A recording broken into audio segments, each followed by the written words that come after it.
La grande question de l'époque, ça va être la question de l'usure. Donc, on va trouver des textes sur l'usure, il faut dire au XIXe siècle, et à la fin du XIIIe siècle, un disciple de Thomas d'Aquin, Gilles de Messine, qui va écrire aussi un traité sur l'usure. Et puis, vous avez d'autres auteurs qui vont parler des questions d'usure. Donc, on voit qu'il n'est pas tout seul dans son temps, mais c'est sans doute l'auteur le plus important, qui reste aujourd'hui le plus important dans cette époque-là. Alors, les écrits économiques de Thomas d'Aquin, en tout cas ceux dans lesquels il va spécifiquement parler d'économie, de questions économiques, c'est son œuvre de jeunesse, le commentaire des séquences, dans lequel il va parler de l'usure, le prêt à intérêt, qui est interdit au Moyen-Âge, et on va voir, c'est pas l'objet de ce soir, je ne vais pas m'étendre, mais à l'époque de Thomas, il y a donc eu un changement dans la manière d'envisager, de considérer le prêt à intérêt pour l'Église, pour les faire de l'Église. Le grand argument, c'est un argument social. C'est que le prêt à intérêt, c'est en général le riche qui prête au pauvre, le pauvre est en état de nécessité, donc il se fait prêter en fait par un taux usuraire et il est asservi par le pauvre. Au XIIIe siècle, au XIIIe siècle, on commence à changer un peu de manière de considérer les choses en regardant plus directement la question sous un angle économique. C'est ce que va faire Thomas. Sous un angle économique, c'est quoi un prêt et c'est quoi la monnaie? Si on prête de l'argent, c'est quoi un prêt, c'est quoi la monnaie? Donc, moins la question sociale, c'est important, et plus la question de ce que c'est qu'un prêt. Et puis, il va y avoir des éléments sur le commerce, sur le marchand. Et puis ensuite, il y a un élément la vente, l'achat et la vente à terme, qui est juste à 1962, c'est encore une œuvre de jeunesse, qui va être son seul, l'un des deux petits traités, c'est très court, hein, c'est quelques paragraphes, c'est une lettre spécifiquement économique, hein, parce qu'il va traiter, on lui pose la question sur les marchands qui viennent d'Italie et qui viennent avec du drap depuis l'Italie, les marchands florentins qui viennent vendre du drap à la foire de l'Asie, c'est les mains actuelles, des grandes foires du Moyen-Âge, et qui viennent vendre leur drap, et dans quelle mesure ils peuvent vendre à terme, et est-ce qu'ils ont le droit de donner un supplément, est-ce que c'est de l'usure déguisée. Et puis ensuite, vous avez d'autres textes, dans le Déléno, qui est un texte politique, le gouvernement du prince, il y a un petit passage, qui n'est pas très long, sur la question économique, notamment sur la question de l'approvisionnement. Est-ce qu'on va vivre en autarcie, ou est-ce qu'on va faire du commerce avec les autres cités? On va voir on voit bien qu'il faut faire du commerce parce qu'on a besoin de s'approvisionner, mais qu'en même temps, ça représente des risques. Et puis ensuite, vous avez les grandes œuvres de la nativité, à la fin de sa vie, la somme de théologie, bien sûr, il y a deux questions sur le proprement économique. Alors, c'est pas deux questions dans la somme de théologie par rapport à la taille de la somme de théologie, c'est tout, mais c'est très riche. Et puis d'autres passages, surtout toujours sur l'usure et parfois un petit peu sur le commerce et la notion de juste prix. Voilà pour le cas de Barbare. Alors, ce soir, je vous propose de regarder quelques éléments qui peuvent faire écho à nos questions contemporaines. Il ne s'agit pas de faire une conférence sur la pensée économique de Thomas d'Aquin, proprement dit,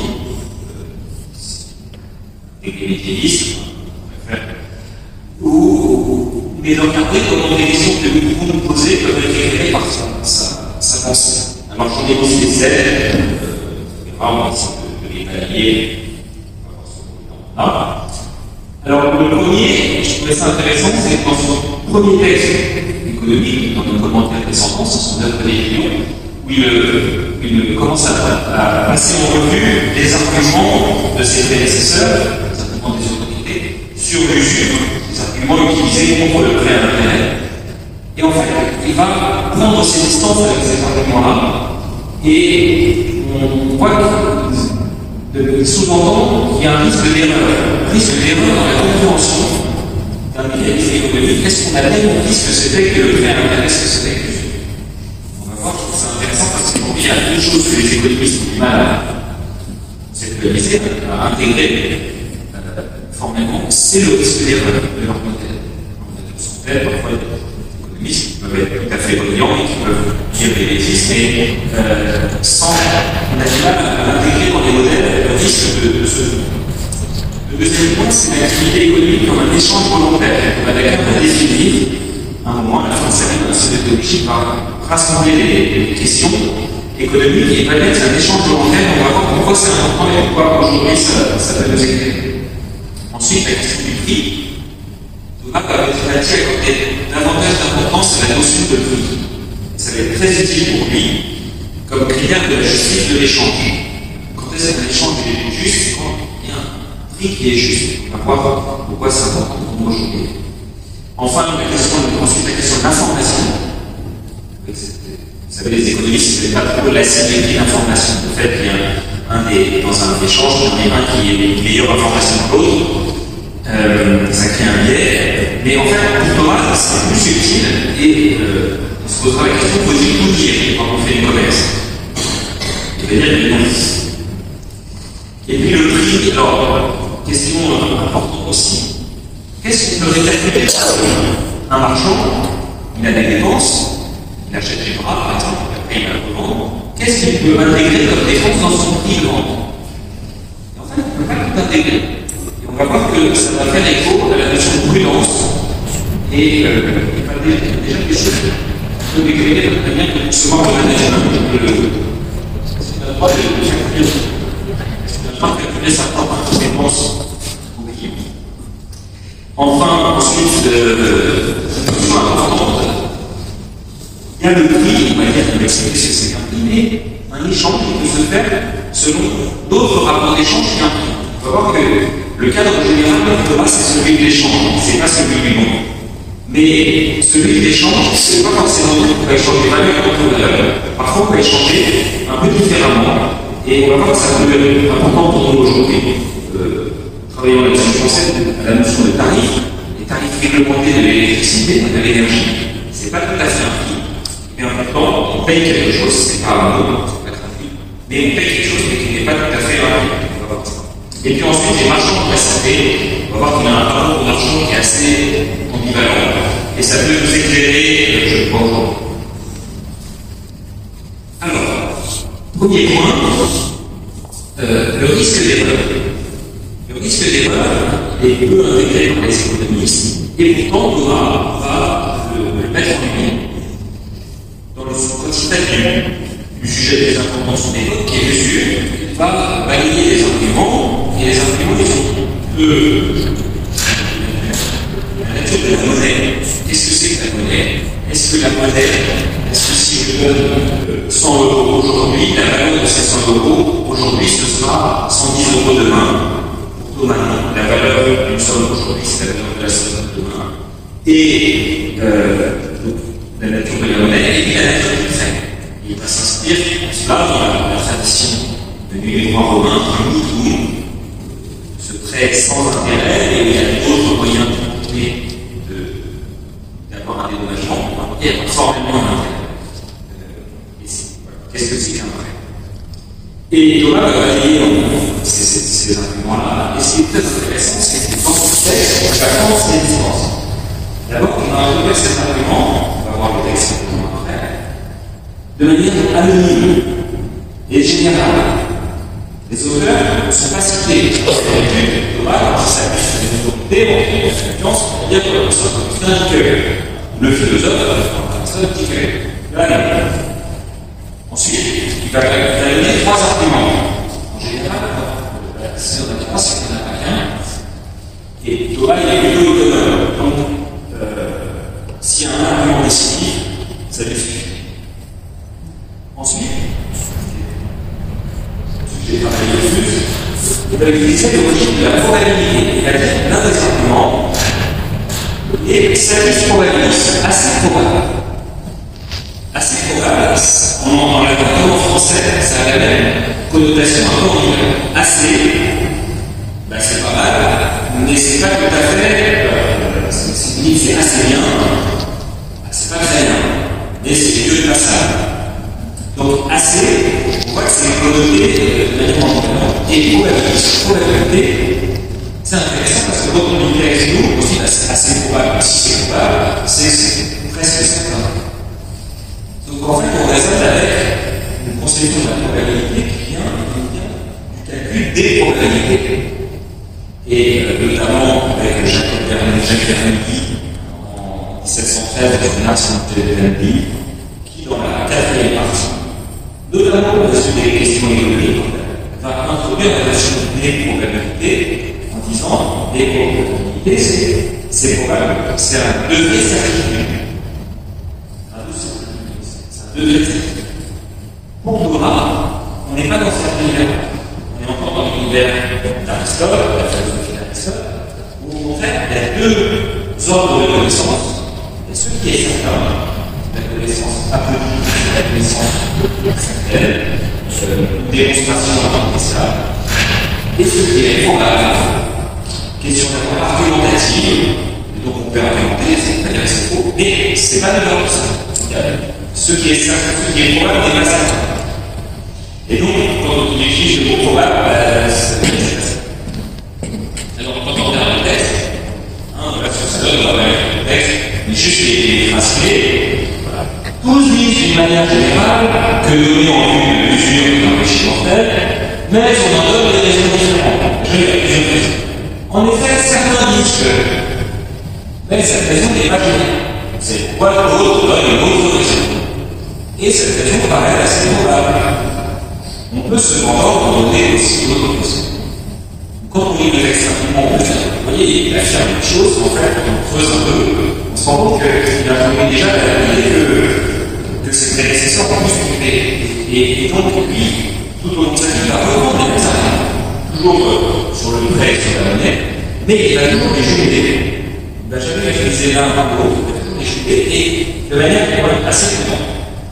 Donc, je trouvais ça intéressant aujourd'hui, où on a du mal, beaucoup d'économistes contemporains, à intégrer le fait qu'on puisse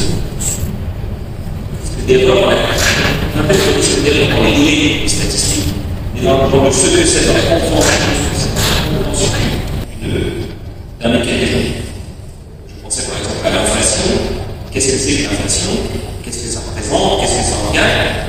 On a des idées là-dessus, mais voilà, qu'est-ce qui nous dit qu'on a vraiment bien compris de quoi il s'agit? Alors, le deuxième point que je voulais vous proposer, c'était sa définition de l'économie comme changement mondial. Dans ces premières œuvres, il n'y a pas de pensée unifiée. À certains endroits, il traite du prêt, un prêt. À certains endroits, il traite de l'activité des marchands et du commerce, ou du prix. Mais c'est dispersé dans cette œuvre. Donc, il n'y a pas de pensée de l'économie comme une activité unifiée. Et en plus, il est héritier de la pensée antique, où il y a d'une part l'économien, chez Xénophon et chez Aristote, la gestion de la maison, la gestion du domaine, où le but c'est pas l'enrichissement, c'est pas pour s'enrichir, mais c'est pour faire vivre sa maison, et puis la créativité, le fait de s'enrichir, c'est-à-dire à des créativa ou pour le gain, ça va être l'activité des marchands. Donc on a des choses un peu dispersées. Et puis à la fin, ça va être la question de l'économie. On va réunir deux questions économiques, celle du commerce et celle du prêt, avec un petit prologue commun, un petit prologue, qui est prologue à la question 77, où il va dire ceci: il faut en venir aux péchés qui concernent les échanges volontaires, d'abord la fraude qui est commise dans les achats et les ventes, et ensuite de l'usure faite dans le prêt. La notion d'échange volontaire, le commerce et le prêt, et l'attaquer par deux péchés, chacun son péché propre, la fraude dans le commerce, la usure dans le prêt. Et puis, ensuite, il va dire que la phrase est un peu compliquée, en fait, ce ne sera pas très bien cité bien, mais au sujet des autres échanges volontaires, en fait, il n'y a pas vraiment d'autres échanges volontaires. Voilà. On ne trouve pas une autre espèce de péché qui se distingue de la rapine et du vol. Donc en fait, quand même, ce qu'on voit, c'est qu'il y a un échange volontaire qui est limité par le fait que d'une part, ça doit être un échange qui ne s'est pas limité. Il y a une Et d'autre part, c'est volontaire, c'est ni de la rapine qui vole, parce que la rapine, pour Thomas, la rapine c'est quand il y a violence, c'est quand on se prend avec violence, et le vol c'est quand on se prend en secret. C'est comme ça qu'il y a distingué la rapine et le vol. C'est intéressant cette notion d'échange volontaire, parce que ça nous paraît assez évident. En fait, quand on y réfléchit, ça n'est pas dans ça. D'abord, parce que en fait, le mot échange et le mot volontaire, ça interroge la compréhension de l'activité économique. D'abord, sous la notion don, le rapport don ou échange. On n'est pas toujours au clair avec ça. Il y a un peu de bruit. En fait, il parle assez bien du don. Il parle du don dans sa vie de Dieu. Et quand on vit de ce don, la vie de charité, mais en fait, même dans la tradition de la charité, pas beaucoup de questions du don envers les pauvres. Et sinon, la vérité qui va organiser les choses, c'est la justice. Et la justice, elle se suffit. Quelque chose qui est juste, c'est juste. Il n'y a pas besoin d'en rajouter pour que ce soit encore plus juste, c'est juste. Et alors, ça va nous interroger le rapport entre nous et l'échange de deux questions contemporaines. La première, c'est l'approche des anthropologues, c'est peut-être fait un peu d'anthropologie, de Marcel Mauss, Jean-Pierre Strauss, Marcel Mauss, son essai sur le monde. Marcel Mauss en 1950. En gros, l'idée, c'est qu'il n'y a jamais de don totalement gratuit. Tout don appelle un contre-don. Le contre-don, il peut être d'une nature différente, il peut être différent dans le temps, mais il n'y a toujours un. Alors, ça sous-entendrait qu'il n'y a jamais de don gratuit. Pour Thomas, la catégorie du don gratuit existe. Donc, on ne peut pas réduire Thomas aux anthropologues. Mais son cadre d'analyse, c'est quand même souvent celui de l'échange, et ça, en fait, on voit que c'est pas si éloigné parfois de l'idée qui est réciprocité. Alors, le deuxième point sur l'échange contemporain, qui est un peu l'opposé du premier, c'est ce qu'on va trouver dans l'économie sociale et solidaire, ou dans un certain nombre de lecteurs de Thomas aujourd'hui, des économistes qui travaillent sur le américain et qui viennent plutôt du milieu justement de l'économie sociale et solidaire, qui vont chercher à montrer qu'il y a une sorte d'émission du don dans l'échange, dans l'émission de la charité ou de la justice. Et en fait, moi je ne sais pas tout à fait comme ça que je le dis Thomas, et moi j'ai plutôt l'impression qu'il est assez clair sur ce qui est dans le L'autre élément, donc ça c'était sur le don et l'échange, voilà, c'est un échange volontaire, c'est un échange. C'est économique quand il y a un échange, sinon c'est économique, c'est autre chose. Et il faut que ce soit volontaire. Alors, pour que ce soit volontaire, il y a des choses qui vont être de l'ordre du péché. À l'intérieur de l'échange volontaire, la fraude, l'usure, il y a un intérêt, c'est d'ordre du péché, mais ça blesse l'échange volontaire, mais ça reste dans le cadre de l'échange volontaire. Mais il y a un moment où la France va devenir vraiment du vol caractérisé. Et c'est là où il y a une sorte de limite. Et moi, je m'appelle ça un peu comme une sorte de bornage, des bornes internes, des bornes externes. La borne interne, c'est la fraude et l'usure, et on est à la limite. Et puis parfois, on franchit la limite, et quand on a franchi la limite, ça devient du vol et de la raquette, on sort du cadre. Et on n'est plus dans l'échange économique, on est dans Alors, c'est intéressant parce que Thomas, il va souvent parler quand même de ce qu'on appelle la volonté conditionnée, c'est le cas du pauvre qui emprunte par nécessité, un autre qui est libre. En fait, il n'est pas vraiment libre. Personne ne le force à emprunter et il emprunte par nécessité. Ou la faiblesse du pouvoir de négociation. On écrit un argent, un client, le consommateur ordinaire, il a moins d'informations et moins de pouvoir de négociation que le marchand dans son métier qui a la connaissance. Ça pose des questions pour aujourd'hui, je pense, qui sont intéressantes. J'en parlais avec les banquiers, la question du taux d'usure, c'est en France un taux d'usure calculé à partir des moyens pratiqués par les banques. C'est important, le taux d'usure, c'est qu'à partir d'un certain moment, l'échange, on sait que l'échange est tout à fait volontaire.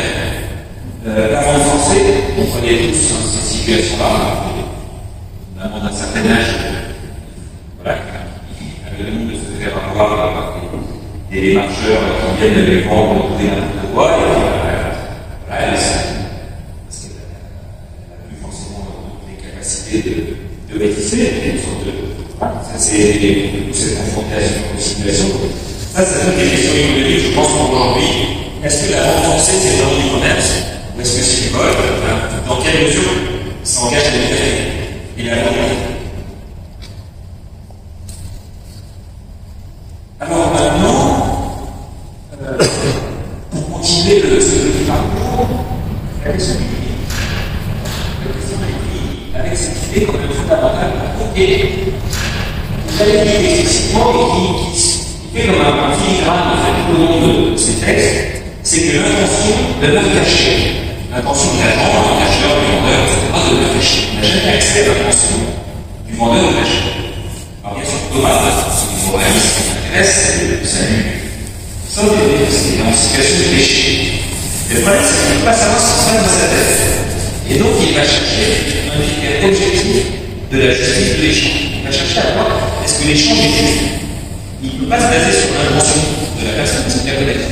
Donc, il va chercher un élément objectif. Et en fait, il y a deux choses qui vont être objectives pour lui. C'est la nature du bien, parce que le bien peut être échangé ou pas, et puis, et dans quelles conditions. Et puis, le prix. Est-ce que le prix est juste?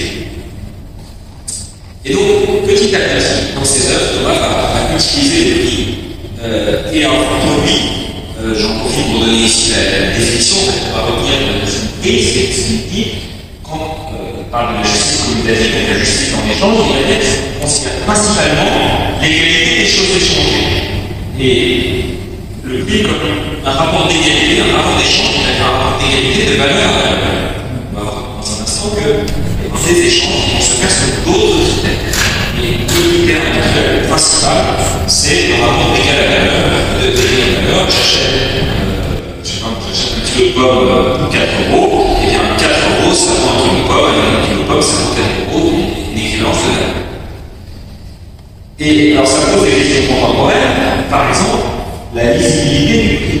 Pour que le prix soit juste, d'abord, on sache combien on paye. On voit bien qu'aujourd'hui, souvent, on signe des contrats, finalement, on ne sait pas combien ça va coûter. Parce qu'il y a plein de clauses, parce que c'est moins visible que si vous allez au marché, et il y a la prix sur la boîte, ça vous achetez le kilo de pomme, vous savez combien il paye. Et aujourd'hui, il y a plein de choses, et ils sont bien plus avec le paiement numérique. Vous sortez là, vous savez pas comment vous regardez votre petite caisse, c'est pas pareil pour sortir ça venait. Donc la visibilité des prix, et puis la justice du prix. L'égalité de valeur.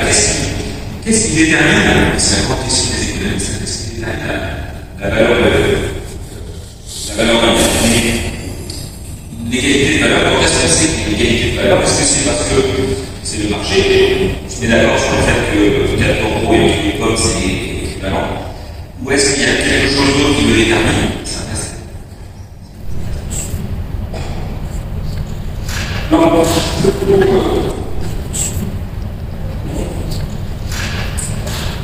important, si je pense à ces contemporains, c'est la question de l'information. Parce qu'on dénonce actuellement l'asymétrie de l'information en économie, c'est-à-dire que quelqu'un a plus d'informations que l'autre. Si vous achetez l'exemple donné classiquement à l'école, c'est vous achetez des voitures d'occasion, après vous achetez une voiture, vous ne savez jamais si elle est vraiment renouvelable. Parce que le vendeur, lui, il le sait, même parfois il ne sait pas lui-même, parce que la raison client est complètement en bon état. Mais en tout cas, si elle est en mauvais état, il n'y a pas de dire. Donc, on n'aime pas trop la symétrie d'information. Mais cette asymétrie d'information, en même temps, les économistes se sont rendus compte que c'est souvent un moyen, quand vous êtes en situation de faiblesse dans la négociation, par exemple, vous avez vraiment besoin de signer un contrat alors que l'autre en face ne peut pas signer, que vous n'avez pas beaucoup d'arguments pour négocier le prix alors que l'autre en face a plus d'arguments, de garder des informations que vous avez, de les garder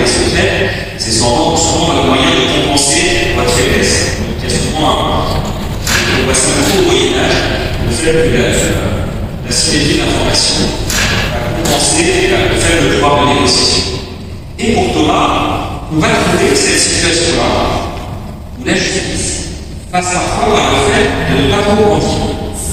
Alors je ne vais pas lire le texte pour être ce serait long, mais il y a une question, l'article 3 de l'article 77, où il va se poser la question qu'est-ce qu'on doit dire en fait. Si le vice est caché, on doit le dire. Sinon, c'est pas honnête. Alors, il prend l'exemple du cheval qui claudique, du cheval à bord. C'est une question. Si le vice est caché, on doit le dire. Si le vice est visible, dans ce cas-là, on va insister sur la responsabilité de l'acheteur. Et il y a l'âge romain qui dit qu'un bien d'or, l'acheteur doit faire attention. Ou quand tort des BNC et pour que juste, l'acheteur doit être mieux. Vous achetez quelque chose, vous avez la responsabilité de vérifier que c'est en bon état, autant que vous pouvez le vérifier. Donc, si le défaut est manifeste, vous n'êtes pas obligé de le faire. Par contre, vous êtes obligé de mettre un prix bas. Vous êtes obligé de mettre un prix juste. Si le bien est défectueux, il faut vendre moins cher. Mais si vous avez cette prix, ça suffit. Le client, il a qu'à regarder. Et là, si on ne voit que le prix est bas, ça va lui mettre sa l'oreille et se dire. Et ce qui est intéressant, c'est la phrase de Thomas. Il dit qu'il ne faut pas, il n'est pas tenu de manifester le défaut de sa marchandise. Car à cause de cela, l'acheteur pourrait voir une diminution de prix exagérée. Parce que l'acheteur pourrait en profiter pour réclamer un rabais qui rendrait le prix injuste. L'acheteur pourrait être en situation de force et obtenir quelque chose qui serait injuste. Donc vous voyez ici la notion d'information. Aujourd'hui, on est très axé sur l'information, la transparence. Oui, mais jusqu'à un certain point, parce qu'il ne faut pas que ça laisse la justice. Parce que parfois, le secret, ça permet de compenser le fait que si vous en dites trop, c'est vous qui allez faire après. Voilà, je passe. Alors, s'il y a quand même un point, vous devez informer le client dans un cas particulier qui est le cas du danger. S'il y a un danger, et l'exemple qu'il prend, c'est les aliments avariés ou la maison qui menace la vie. Si vous vendez une maison, vous devez dire qu'elle est dangereuse. Aujourd'hui, on a une notion de prix, une notion de marché, c'est-à-dire si les gens sont prêts à acheter le dernier iPhone plusieurs milliers d'euros, tant mieux pour eux. Pour Thomas, c'est un peu plus compliqué que ça, c'est-à-dire qu'il va quand même se poser la question de quelle est la véritable valeur d'un bien. Et qu'est-ce qu'on peut calculer en ligne? Qu'est-ce qu'on peut facturer en ligne? Et il y a des choses qu'on peut licitement facturer en ligne, par exemple, un marchand peut licitement facturer le coût du transport. Parce que l'activité des marchands, surtout au Moyen-Âge, c'est le transport. On prend du gras en Italie, on le lave jusqu'à Bernie, on le vend à Bernie, on achète à Bernie à la fois des choses qui viennent du nord de l'Europe, on va en Italie comme ça. Sachant qu'en plus, il y a un risque de transport, un risque de vol, etc. Ça, c'est difficile. Par contre, on n'a pas le droit d'intégrer dans le prix des choses, même des dépenses illicites, mais qui auraient été faites par des moyens illicites. Par exemple, j'emprunte pour développer une activité. En soi, c'est pas la modèle de développer son activité, c'est pas la modèle d'acheter davantage de droits. Mais par contre, j'ai pas le droit d'emprunter à l'intérêt. Parce que le prêt à l'intérêt, c'est péché. Et non seulement l'usurier est en situation de péché, mais si vous empruntez alors que vous n'êtes pas obligé, que vous n'êtes pas en état de nécessité, c'est pas parce que vous êtes pauvre et que vous avez besoin de manger, mais c'est juste parce que vous êtes un marchand qui veut développer son activité. Le prêt à l'intérêt, c'est là. Vous êtes coupable de complicité d'usure. En fait, vous avez poussé l'usurier à faire l'usurier alors que vous n'en aviez pas besoin. Et donc, vous êtes complice d'usure et vous utilisez un moyen qui est pas bon. Et donc, vous n'avez pas le droit de faire payer les intérêts à vos clients. Et puis, qu'on ne peut pas répercuter les frais engagés par négligence, Une carotée, il y a plus de repères. Une carotée, alors quand on regarde de haut, première lecture, on se dit, c'est pareil, c'est redondance, et comme souvent en latin, c'est deux mots proches qui sont à la fois de manière assistée et en même temps une petite nuance. Et quand on regarde un peu, une carotée, c'est un manque de nuance au sens d'un manque d'attention. Et l'autre, c'est l'intelligence. C'est le marchand, par exemple, qui achète beaucoup de draps. On se dit, on trouve bien les clients pour les acheter en France. Il ne fait pas attention, il ne gère pas trop ses affaires. Le deuxième défaut, c'est la mauvaise gestion. Il faut de faire. C'est l'imprudence qui est plus au sens de j'ai mal anticipé, j'ai mal prévu. Voilà, l'imprudence, c'est bien la prévoyance. J'ai mal prévu ce qui s'est passé. J'ai acheté beaucoup trop de draps et finalement, j'ai pas anticipé. J'ai mal travaillé, j'ai mal fait mon travail pour anticiper le fait que j'aurais pas de clients. Alors, ça, c'est intéressant, cette notion de prudence.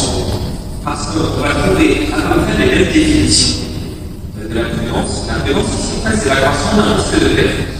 Et on va trouver un croisement entre cette conception de la prudence et puis ce que les économistes vont appeler, les statisticiens vont appeler la prudence, qui va être, si vous faites le cours de densité de probabilité, l'accroissement du risque de perte. Ce n'est pas l'accroissement du risque, c'est l'accroissement du risque de perte. Vous aggravez votre cas. Donc, je crois que cette notion en management, aujourd'hui, on se pose pas mal de questions sur l'éthique du management. Qu'est-ce que je peux faire? Je n'ai pas le droit de facturer la négligence et la compétence. C'est ma responsabilité. Alors, avant-dernier point, il y a mon avis, c'est important parce que ça consonne avec les questions contemporaines. C'est que le rapport d'échange actuel, c'est le prix, valeur entre cadeau, pomme, restaurant.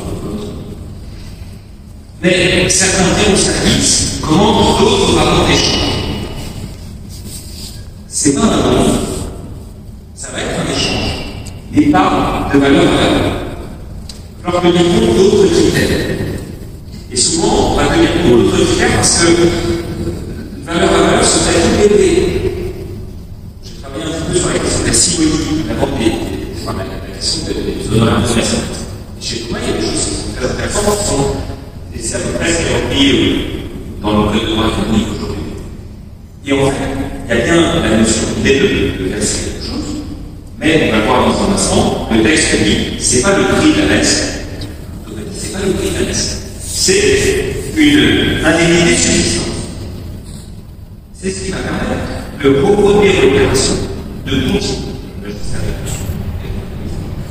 va permettre de retrouver l'activité, et le but c'est pas s'enrichir, le but c'est d'abord ce qu'il faut, l'indemnité, pas continuer.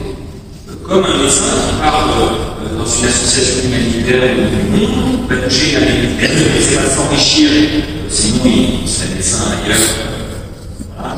Et c'est d'abord ce qu'il faut, simplement continuer, et donc continuer à faire le médecin pour d'aller. Alors, le but, c'est, on va voir qu'il y a deux types de vocabulaire. Il y a le précieux, c'est le prix, valeur contre valeur. Et puis le stipendium. Le stipendium, en fait, c'est la solde. C'est l'indemnité, c'est utilisé pour la solde du soldat. C'est utilisé pour le dédommagement d'un témoin qui vient au tribunal, passer sa journée pour témoigner, il donne une indemnité, parce qu'on est voilà, c'est dans un certain nombre de cas. Alors, c'est intéressant parce que aujourd'hui, on va se poser la question de France, un prix et un tarif. On va utiliser le mot tarif. Tarif, c'est justement ce qui permet de reproduire, de continuer l'activité, et le but, c'est pas que ce soit des gains valeurs, c'est que ça permet de continuer. Dans les années 50, on travaille sur EDF, par exemple, au XXe siècle, les économistes et les ingénieurs, pour calculer juste tarif. Le but, c'était pas que l'élève fasse tension. Le but, c'était de trouver le tarif pour d'avoir accès à l'électricité et en même temps que ce soit suffisant pour que l'entreprise puisse continuer. Et c'est ce qu'on a dans la notion de tarif réglementé aujourd'hui. Alors, ce qui est intéressant, c'est que chez Thomas, vous avez des biens et des services comme ça qui ne font pas l'objet d'un prix de marché, mais qui vont faire l'objet d'une indemnité. Et je trouvais que ça faisait écho à ce que vous trouvez pour l'électricité, pour le traitement des fonctionnaires aussi parfois. Et c'est intéressant parce qu'on a retrouvé des mêmes exemples chez Thomas dans la médecine conventionnée. Thomas a pris l'exemple, je vais dire dans un instant, de l'avocat et du médecin. En gros, tout le monde doit avoir accès à l'avocat et au médecin, et donc on ne va pas calculer ça comme un prix tout à fait. Bien aujourd'hui, vous avez un peu de réglementation de la médecine conventionnée, des avocats de l'office. Alors, c'est un peu différent, mais c'est des professions qui restent avec quelque part un fonctionnement particulier. Alors, sans rentrer trop dans le détail, ici, il y a des citations concernant les sacrements, le prêtre, c'est pas le prix de la messe, mais c'est pour assurer son indemnité de subsistance. L'avocat et le médecin, c'est intéressant. Il est clair que l'avocat n'est pas toujours obligé d'accorder son assistance et ses conseils, aussi ne commet pas d'injustice s'il est payé son assistance. Le même principe pour le médecin, à condition toutefois que l'ordonnance personnelle en tenant compte de la condition personnelle de leur client, ça c'est la capacité financière de leur client, des affaires traitées, ça c'est le travail fourni, le travail et les coutumes. Donc on voit qu'ici, il y a bien sûr une part de l'équation poussée du travail fourni, la qualité du service, etc. Donc là, ce serait un prix, valeur. Mais en même temps, c'est modéré dans d'autres éléments, comme les capacités financières du client. Donc on voit qu'il y a certains biens, c'est pas juste valeur, il y a d'autres paramètres. Je passe. Alors le dernier point, c'est qui peut faire écho à notre situation aujourd'hui, c'est la situation des marchands. Il a un rapport aux marchands assez compliqué. Thomas, c'est un chevalier, fils de chevalier, c'est un fils et un chevalier. Et donc, il a une vision des marchands qui se casse une nouvelle, le 13e siècle, une catégorie sociale nouvelle, non aristocratique, qu'on ne connaît pas très bien, qui s'enrichit, qui est un peu suspect. Et il y a un moment, il va dire d'ailleurs qu'un chevalier qui se comporte mal retourne au rang du paysan et du marchand. Alors, on a une vision des marchands en particulier, on a besoin, parce qu'on a besoin d'un fonctionnement. Donc, il y a besoin de faire du commerce international.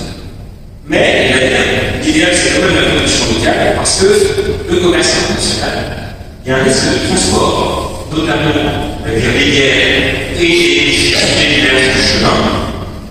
On voit bien ces dernières années, quand même, de le Covid et la guerre des traites, quelque chose d'assez prophétique, c'est-à-dire on était dans une perspective, c'était très important pour l'international, à mon vision, plutôt, à part les questions sociales, au niveau purement économique, les questions plutôt positives de la mondialisation, de l'échange international, on voit bien qu'aujourd'hui, le regard, à la fois des populations et même des économistes et des politiques, change un peu sur ces questions-là, on voit bien qu'il y a quand même des risques. Et puis, des risques sociaux et culturels, parce que à faire venir des marchands étrangers. Alors, ça c'est des domaines qui sont comme ça. Vous voyez, il y a des marchands étrangers qui viennent avec leur loi et leur coutume. Et donc, ils sont d'autres et autres cultures. Et donc, quand ils arrivent dans son prix, imaginez les histoires du Moyen-Âge, ils arrivent avec leur culture, donc ça modifie, ça risque de créer des troubles. Le deuxième point, c'est que si on fait venir des marchands, ça va donner envie aux citoyens de devenir des marchands. Et donc, le risque, c'est que tout devienne pénal. Voilà, tout devient marchand. Ça, je trouve ça intéressant comme réflexion aujourd'hui. C'est-à-dire que le risque que tout devienne marchand et que tous les rapports sociaux deviennent des rapports marchands. Alors, il y a une vision des commerçants qui mènent du plaisir, et donc il faut tenir les militaires loin des marchands, parce que sinon les militaires vont arrêter de faire un exercice physique, s'entraîner, et vont vouloir faire du commerce, et vont se laisser aller. Et puis, il va dire que le commerce a devenu avec un rassemblement, et donc ça peut être un lieu de sédition. Il y a un rassemblement, ça peut être un lieu de sédition. Alors, il y a des choses sans doute intéressantes, d'autres moins, ce qu'il dit, trouvais ça intéressant après la crise sanitaire, la question derrière, la question de la mondialisation, parce que c'est une vraie question aujourd'hui. La question de la mondialisation de l'uniformisation culturelle par le commerce. On va pas dire aujourd'hui que c'est. On va pas le formuler dans ses propres termes à lui, sur la culture, mais c'est pas seulement la culture des marchands, c'est la culture des marchandises. Uniformisation. De qualité là. Alors, paradoxalement, contrairement à Boba, aujourd'hui, la consommation va être davantage perçue comme un anesthésiant social que comme un risque de sélection.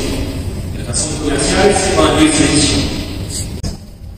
Oui, on n'est pas dans le commerce qu'a donné le commerce, le commerce des hommes, de la conversation, de terrains sociaux, des rapports qui sont dans le. C'est la négociation, c'est le négoce. Ce que j'ai traduit par le commerce. Je pense qu'on négocie. Il y a des commerces marchands. Je me demandais si dans certains cas, il y avait la notion de contrôle du commerce et du négoce par l'autorité politique. Je n'ai pas travaillé directement là-dessus, je vais être prudent dans ma réponse parce que je ne suis pas. Je risque de me tromper. Le peu que j'ai lu, c'est un petit peu. C'est pas très très présent. En tout cas, par exemple, dans la question, il y a un endroit, si par exemple, il y a un endroit où il parle de ceux qui posent les balances, du poids, les balances des poids, et il dit que c'est le rôle d'avoir l'autorité politique de garantir, de veiller à ça. Mais globalement, il parle assez peu de la régulation dans les questions 77-78. Des éléments, c'est pas très important. Il y a un moment pour la monnaie, davantage. La monnaie, c'est assez intéressant. Le conventionnalisme de la monnaie, c'est qui il va y avoir une notion de la monnaie qui va être déjà assez initiative là-dessus parce que la valeur de la monnaie, c'est vrai, c'est la valeur que le prince accorde et la valeur de la confiance qu'on met dans le prince qui accorde la valeur de la monnaie. Donc là, il y a déjà un rôle, mais c'est quelques lignes, c'est très bref. Il y a un rôle de l'État, enfin, le politique du prince, mais c'est. Il y a des petits éléments très. Mon père, vous avez appris beaucoup de choses, j'étais passionné par votre exposé, et en vous entendant, je me suis dit qu'au fond, la pensée thomiste, dont on sait combien elle a imprégné toute l'Église catholique, à partir effectivement du XIVe siècle, est à mettre en relation avec l'idée généralement développée notamment par Max Weber, que ce sont les protestants qui ont développé l'économie. C'est dans les pays protestants que l'économie s'est développée et qu'avec maintenant le poids du monde anglo-saxon, jusqu'à ces dernières années, c'est peut-être en train de changer, effectivement ce sont ces règles qui sont imposées. Et qui voyaient les choses d'une manière tout à fait différente, notamment effectivement sur le besoin de réunir du capital, donc de le rémunérer et tout cela. À partir de là, l'Église catholique a souvent été gênée. Il faut reconnaître que la doctrine sociale de l'Église n'a pas toujours été mise au niveau où elle devrait être. Enfin, elle a été prononcée, les papes l'ont dit, mais que bon, ça n'a pas vraiment nourri une réflexion très très importante. D'où par exemple, effectivement, l'absence dans des développements extrêmement intéressants aujourd'hui qui sont l'économie sociale de marché. On voit peu, effectivement, de thèse catholique là-dessus, mais que, par retour de bâton, ce qui se passe aujourd'hui, c'est-à-dire les excès, effectivement, de la matérialisation et d'une certaine forme de mondialisation, effectivement, donne tout à fait écho à ce qu'on entendait sur, effectivement, la différence entre prix et l'indemnité, entre le prix excessif, et même y compris, d'ailleurs, vous avez dit, c'est pas le cas, sur le fait que la consommation peut devenir un sujet de révolte. On voit bien ce qui se passe autour d'un certain nombre de choses, effectivement, c'est quand même ça. Alors, est-ce qu'il ne serait pas temps, effectivement, qu'il puisse y avoir une pensée catholique, je dis plus, peut-être plus catholique, qui puisse s'inspirer de cela, et puis dénoncer ces excès, cela aurait pu peut-être nous éviter quelques dérives qu'on a vues dans le marxisme. Parenthèse sur la réalité sociale de l'Église ici, parce que ça nous emmènerait à se détendre de moins. Je pense qu'il y a des choses à approfondir. J'allais dire que la réalité sociale, c'est un peu dans notre bioéthique. Et c'est ce qu'a fait Thomas dans son temps. Thomas, il n'était pas économiste. Il n'était pas. Sa première question, c'était pas de savoir ce que c'était un livre. Sa première question, c'était de savoir si les gens étaient engagés ou non. Un peu un moral, société en moral, mais pour pouvoir avoir un jugement moral sur une situation, il fallait comprendre la situation. C'est ça qui m'a vraiment intéressé chez Thomas, c'est-à-dire comment de moralisme se décolonise. Il a besoin de comprendre ce que c'est qu'un échange, ce que c'est qu'un prix, ce que c'est que la monnaie, de même que en politique aujourd'hui, si vous voulez comprendre telle question morale, si vous comprendre ce que c'est, ça de l'avoir.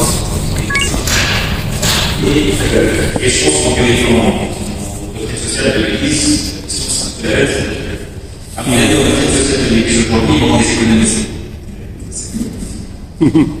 Mais juste un point quand même, Thomas, il est à l'époque, je disais, pour le faire avec Internet. Il est à l'époque où, quand même, la question des financements de la production commence à se poser. Et on voit qu'il y a un moment changé. Il n'autorise pas, on l'avait vu, le financement de la production, du commerce, par l'emprunt. Il sait que ça se fait. Mais c'est pas illicite. On ne peut pas emprunter pour développer son activité. Mais il a conscience qu'il faut financer. Et dans la théologie, la théologie de la il y a un moyen qui marche bien, c'est la société. Alors, vous avez discuté de savoir comment fonctionnait exactement la société, ce que c'était pas un prêt etc. En gros, l'idée de la société, c'est plutôt l'idée de l'actionnariat, la prise de participation. Et donc, en fait, il va s'intéresser au financement de l'activité. Il y a des moyens qu'il faut. Voilà ce que vous pouvez faire. Il ne va pas dire que c'est pas évident. Il ne va pas nier le fait que ce soit une question des besoins de financer le développement de l'activité. Il y a des moyens ici, des moyens ici. Et on va voir que c'est au début du XIVe siècle, en fait, par un découverte chez souvent on a fait tout ça à Pierre de Chambly, qui est un franciscain, mais en fait, on va vraiment, c'est plutôt un franciscain qui n'est pas comme nous, qui va développer cette idée, qui va être l'un à dire que pour la production, à soutenir l'idée d'un prêt à la production, on peut emprunter pour développer l'activité et la production, et c'est ça. Donc, on voit qu'il y a un témoin charnière, qu'il a imaginé de financer la production, et voilà, alors après, c'est très discuté, l'histoire de la pensée économique, l'idée de Max Weber. Est-ce qu'en gros, tant qu'on est dans une société catholique, il n'y a pas vraiment une question du capitalisme, et qu'une question du capitalisme est liée au protestantisme, ou est-ce qu'en fait, l'histoire du capitalisme a quand même lieu avant? C'est discuté, moi je ne suis pas tranché la question, mais je pense. On voit que le Moyen-Âge est encore un moment charnière, il n'est pas vraiment dans la relation de marché. Merci beaucoup pour votre conférence. On vous parle au début d'une défense, d'une explication de l'échange dans l'égalité entre ces vendus et les standards. Mais est-ce qu'il n'expliquait pas, parce qu'on essaie d'expliquer en quoi se correspond la valeur objective d'un modèle?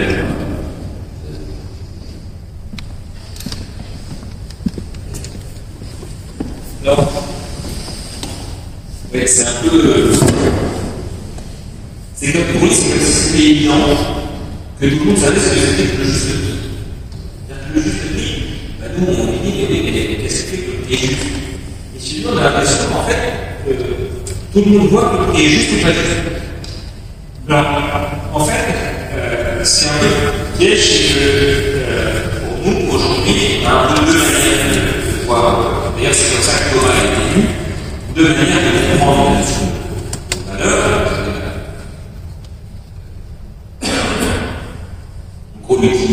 télétravail, par de production, par de l'utilité. Et chez Thomas, on a un peu les deux. Et parfois, on a les deux dans la même phrase.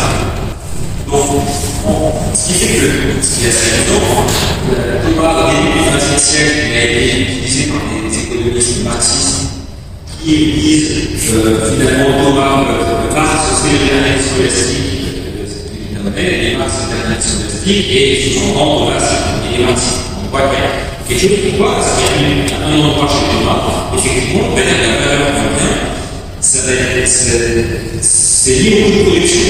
Donc, la valeur qu'on vient, c'est le travail et les dépenses.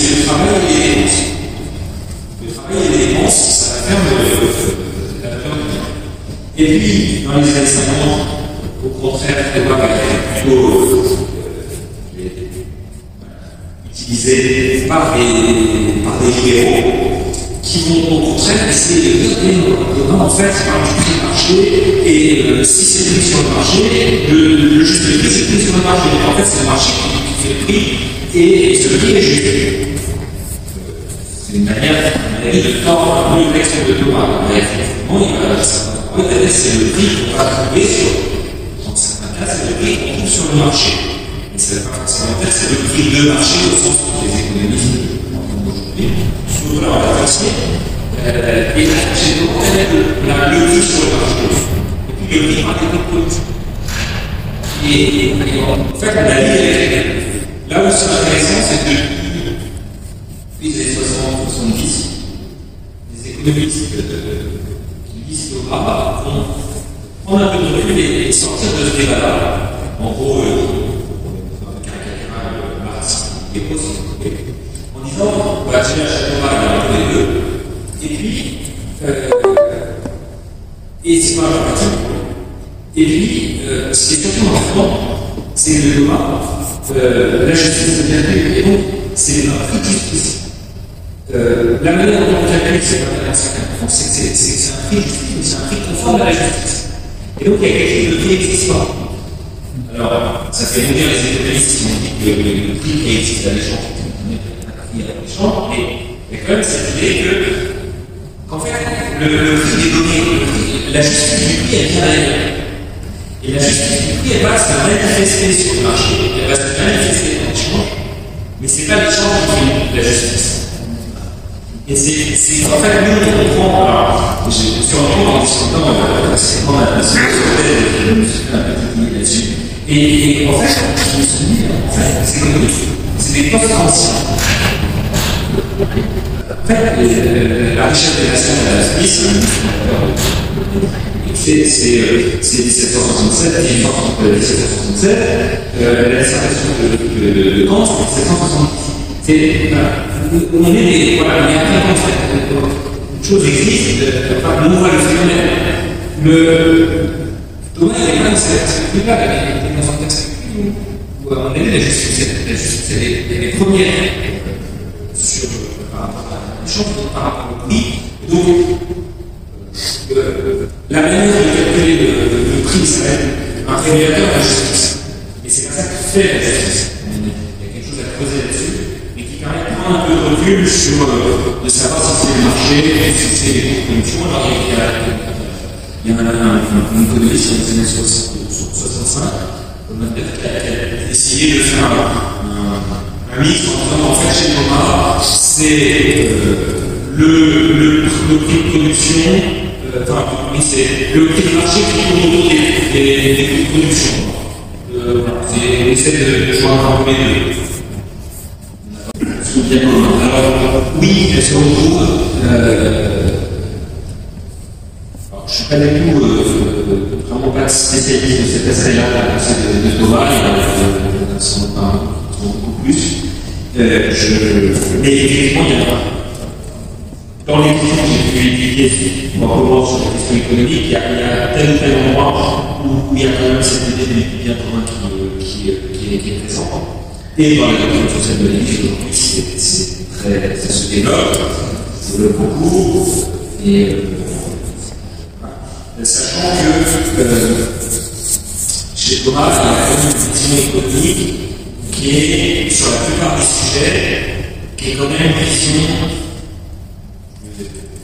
je dis entre nous, plutôt microéconomique. C'est-à-dire, en gros, il y a un acheteur, un vendeur, il y a un acheteur, un vendeur, il y a un prêteur, un emprunteur. En fait, c'est surtout le bien des consommateurs. Il y a échange. Quand est-ce qu'il y a échange, c'est dans l'intérêt mutuel des parties. C'est au début de l'élection de 2017. C'est quand il y a un intérêt mutuel des parties. Quand les deux ont intérêt à l'échange. Donc ça reste limité aux agents. Il y a quelques endroits où il va parler quand même plus. Ça reste dépendre maintenant de la population, par exemple. Dans le texte qui s'appelle la petite lettre. Il y a deux lettres économiques, celle sur la vente à terme, et puis celle de la lettre sur la richesse de nos travaux.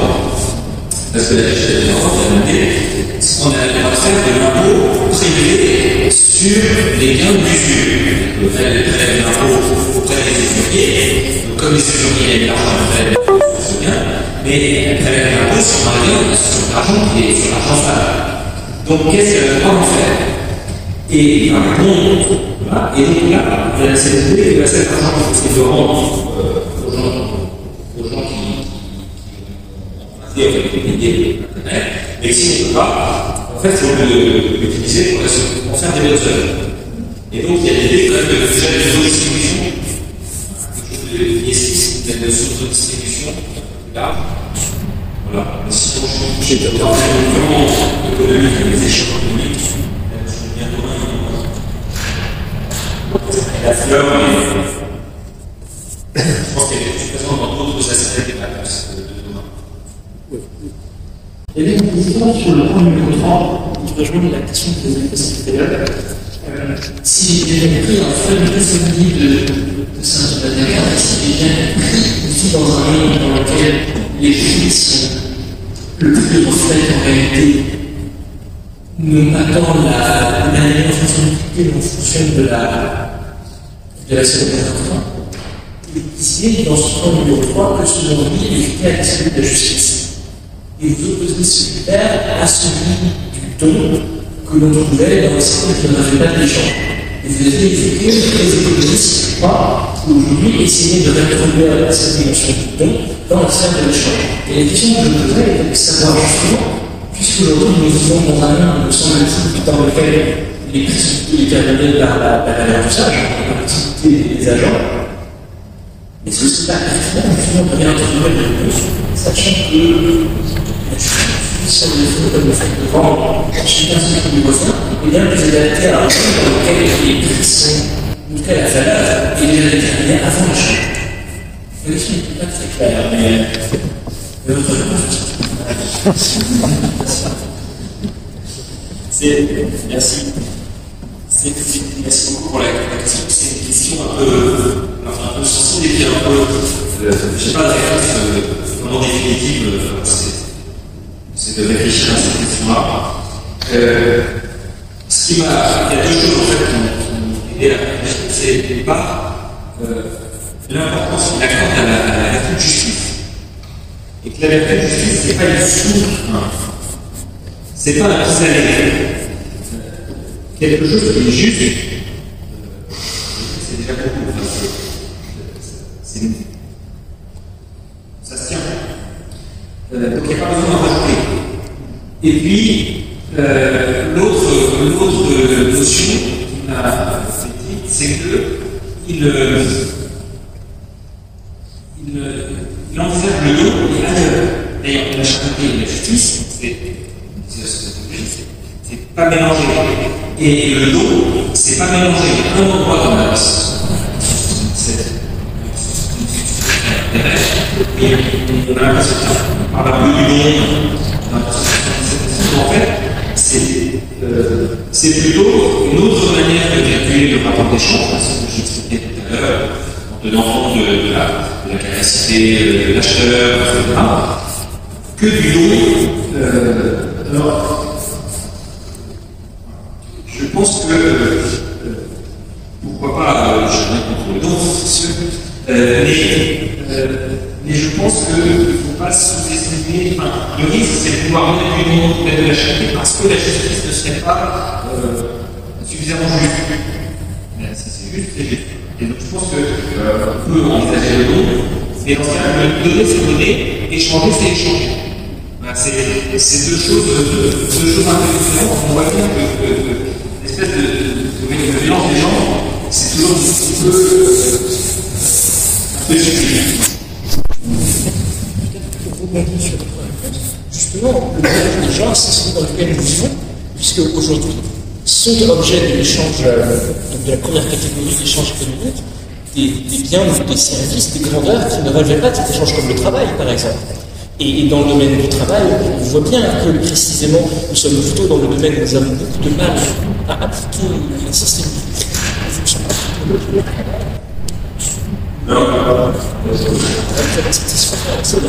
Peut-être ces deux dimensions se rencontrent plus souvent. Oui, alors pour lui, pour Thomas, le salaire, c'est que le prix d'un travail. Donc c'est, il y a lié dans la valeur. Et tantôt, le fait que, autrement, que le salaire est équilibré. C'est-à-dire qu'on ne doit pas exploiter, le salarié. Il y a un peu les deux notions. Il y a la notion plus de valeur contre valeur et la notion de la dignité, je dirais aujourd'hui, de la dignité du travail aussi. Mais sur le don et sur l'échange, je crois que ça rentre davantage dans ce que j'appelle les différents types de rapports d'échange. Mais voilà, si c'est donné, il n'y a pas de réponse. Et c'est pour ça que, d'une certaine manière, je disais, provocateur, mais il est assez ancien, en fait, par rapport à Marcel Mauss, voilà, le fait que dans tout bon, en fait, il y a un don, etc. Et sauf le fait qu'il y a des situations qui sont vraies, notamment le don de bébé, mais pour l'anecdote, la première fois que j'ai parlé avec ce fils de chez Thomas, c'est un commentaire de d'Isaïe, et en fait, c'est ce verset 55 d'Isaïe, un bébé mangeant gratuitement, buvait gratuitement, etc. Donc ça a été interprété jusqu'au début du XIIIe siècle comme vraiment l'exemple du don total. Et à partir du XIIIe siècle, Hugues de Saint-Cher, un des premiers dominicains, puis Albert Legrand, disciple de Saint-Cher, puis Thomas d'Aquin, disciple d'Albert Legrand, commente le texte en allant de plus en plus car il est oui, Dieu donne gratuitement. Mais enfin, il faut quand même lui rendre quelque chose. Dieu donne gratuitement, mais vous devez lui donner l'éloquence. C'est l'étude, Thomas, dans un texte, on parle d'éloquence, dans un autre, parle d'étude. Et donc, moi, il y a quand même quelque chose à voir. Donc, c'est gratuit, mais c'est le paradoxe de la gratuité. C'est que Dieu donne gratuitement, mais quand même appelé à offrir ce qu'il peut au Seigneur. Et donc voilà, même là, c'est pas si similaire que ce soit un don. C'est pour ça que le cadre de l'échange me paraît assez intéressant comme cadre analytique. Même si la contrepartie tend vers zéro. C'est-à-dire que le cadre, à mon avis, c'est quand même largement celui de l'échange, mais on voit bien dans la relation à Dieu que la contrepartie qu'on peut apporter, elle n'est vraiment pas grand-chose par rapport à l'immensité de la grâce de Dieu, et qu'on n'a pas grand-chose à donner, et qu'en fait Dieu veut absolument que l'échange se fasse. Donc il est prêt à baisser le prix au minimum, c'est-à-dire que c'est asymptotique, ça tend vraiment vers zéro. Mais le cadre de pensée, c'est quand même celui où on donne quelque chose. Il est que du jus comme dérapage possible. Non, il y a, dans le commerce, c'est la fraude. Donc, la fraude, ça peut être sur trois catégories. C'est sur la bien, on est encore dans cette loi. C'est sur les défauts du bien, c'est au bon état, etc. Et la quantité. Donc, ça, c'est la fraude. Ce qui est intéressant chez les Thomas, c'est que vous n'avez jamais l'idée de la peine. C'est-à-dire qu'il ne va jamais vous dire attention, vous avez un cas en prison, attention, vous avez une fertilité, il ne vous dit pas ce que vous risquez. Il vous dit juste c'est un péché. Mais, on est plutôt dans une sorte de droit civil, dans le sens où la peine, la seule peine qui est envisagée pour Thomas, c'est la restitution.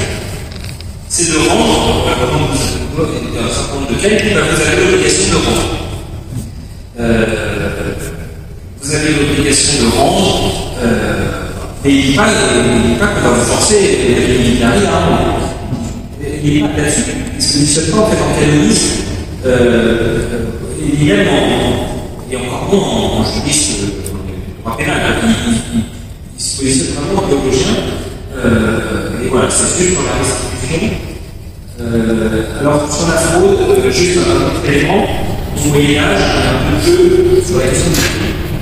Deux catégories, un encadrement, un double encadrement, par la tradition du droit romain puis médiéval. C'est la lésion normis et la lésion normis, au départ, c'était pour protéger le vendeur, notamment le vendeur d'une terre, quelqu'un qui héritait d'une terre, qui la vend, etc., pour qu'en gros, il la vende, on ne l'achète pas moins de la moitié de son prix. Et le torpédo, c'est un peu finalement l'inverse, un texte, c'est plutôt l'idée qu'on ne peut pas vendre un bien plus de 2 fois son prix. Alors, c'est pas clair, est-ce que c'est le prix courant sur le marché, est-ce que c'est le prix lors de la dernière opération? Et en gros, il y a un encadrement par cette règle du double qui est pas moins de la moitié et pas plus que 2 fois. Pas plus, ça donne une sorte d'encadrement des prix, si vous voulez, sachant que Thomas parle peu une ou 2 fois de cette règle-là, mais on sent que c'est présent. Et donc, dans ces textes, il se prend fraude. Lui, la notion de fraude, c'est celle-là, c'est quand même cette idée. Voilà, je vous remercie pour votre attention.